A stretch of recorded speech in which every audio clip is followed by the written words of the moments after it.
Hi, in today's video I'm making an Arctic Explorer ship 60368 full review. It's 815 pieces in total, so that's little for a ship this size. It's 71 centimeters or 28 inches long, which is really big. So it's kind of like the Titanic, which for 815 pieces is a lot. There's a helicopter with a mechanic and a scientist-looking person. There's a small ship, an orca, and the ship is used for photography. The captain, there's a small ship with the photographer on it. There's the helicopter, and in the corner you can see some ruins that look like Vikings. This is the first part of the ship. As you see, there's some walls, the beginning. There's some doors now. There's like an aquarium, a microscope, there's like a control room on the left, and some sleeping on the top.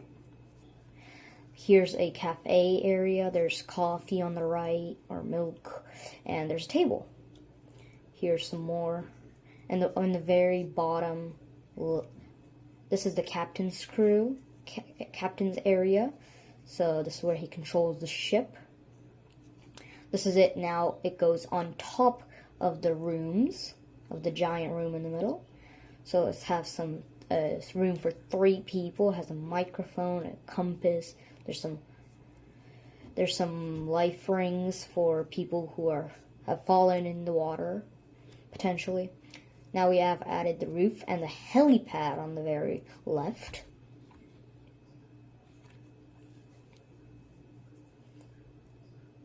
Now we have started the beams that connect the first and last part of the ship. And here we are continuing them by supporting them. And here's the second part. Now we've completely made the under base of the beams. We've finished the back. This is where the submarine is stored. Now this is some instruction view. This is how the instructions looked.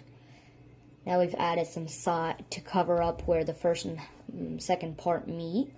Now we've added some walls and antennas. Now this is the hole where the submarine goes, and you see the ladder in the background. Yeah, this is some more. There's a ladder, there's some exhaust pipes. I really like the white, blue, and orange combination because it's like a fiery orange and a calming blue. Here's the helicopter on the helipad and the submarine being raised. Here's the submarine on the hook. And here's the person calling in the ship. So it has a radio. Here's the helicopter, and you can see the captain in the captain's area. And this is the overall view. And you've got the ship name as the number of the ship. Here's some more of the coral view, and you have an orca or a killer whale in there. Now let's see if it floats. Yes, it does. It does float, which is pretty cool. And yeah, you can see that it is very good, and it can handle some pretty big movement. You can open the middle there, and you can see the water there, and you can put the submarine through, and if you have a little bit more deep water, you can push the submarine through. Yeah, so that's pretty cool. Yeah, and you can open and close the doors. Now let's see if the small boat floats. Yes, it does. As you can see, there's one person on it, and it does float. The helicopter sadly does not float. I really enjoyed building and playing with this set, but now it's up to you if you want to buy it. So, think about it. Thanks for watching.